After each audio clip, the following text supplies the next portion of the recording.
We probably heard the story this week about a New York City high school who booted its students for a day. They went to remote learning because a high school principal named Jody Cohen at James Madison High School brought in illegal immigrants for an overnight stay, she says, due to flooding in heavy torrential rain in New York City. This is on Tuesday.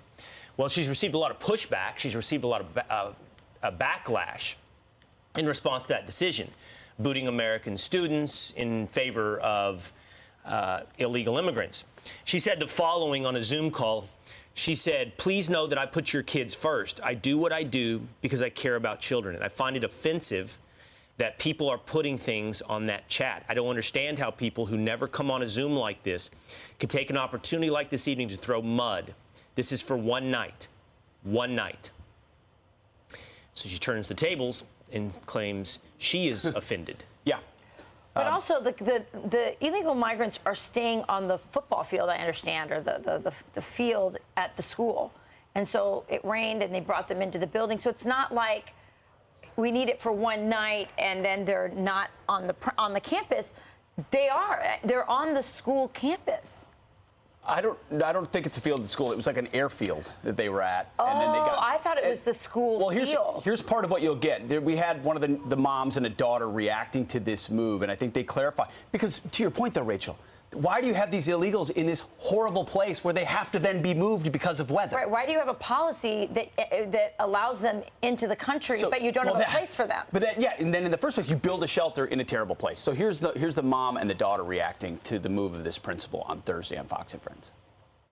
I will be fine, but it's also a day that I could have spent learning, and especially with exams around the corner, I could have been better prepped for it.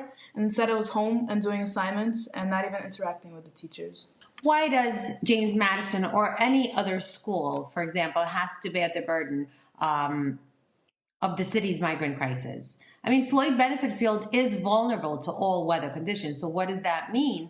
That my child's school will be their shelter this winter? The problem is the government seems to prioritize migrant families over their own law-abiding, tax-paying citizens. I mean, I feel for the migrant families, I really do.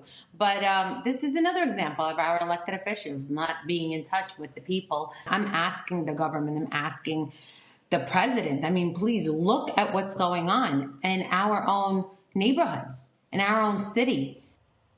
You know, it's just deal with it. It's going to happen. You're going to lose your schools. You're going to lose your city services. You're going to lose your tax dollars. The city of Chicago Mayor Brandon Johnson won't commit to not raising taxes because of the illegal immigrant crisis. Deal with it. You're just saying welcome to third world. No, I'm just telling you, like, 1 + 1 is 2. You know, this is how it works. If you have a southern border that is open and you have a policy that incentivizes illegal immigrants to come, and I'm not being callous towards that mother and child. I'm saying it's like you jump off a cliff, you fall.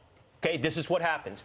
If it happens at the southern border, it's going to happen here and there and everywhere. But you can't pretend like this is a problem while pretending that's not a problem. Do you know where it doesn't happen, Will? It doesn't happen in the shishi private schools of the elite Democrats who are most in support of this policy.